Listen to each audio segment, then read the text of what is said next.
حضرت شیخ سعدی رحمۃ اللہ علیہ ایک جنازہ پڑھ کر فارغ ہوئے تو آپ اسے دفنانے جانے والے شخص کے قبر پر کھڑے ہوئے اور ساتھ کھڑے ایک نوجوان سے مخاطب ہو کر فرمایا، تمہارے خیال میں اگر اس شخص کو دوبارہ جینے کا موقع مل جائے تو یہ کیا کرے گا؟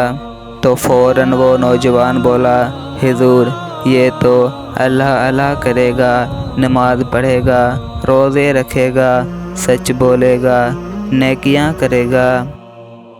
تو حضرت شیخ سعدی رحمۃ اللہ علیہ نے فرمایا، اس کے پاس تو اب موقع نہیں ہے، البتہ یہ کام تم ضرور کر سکتے ہو۔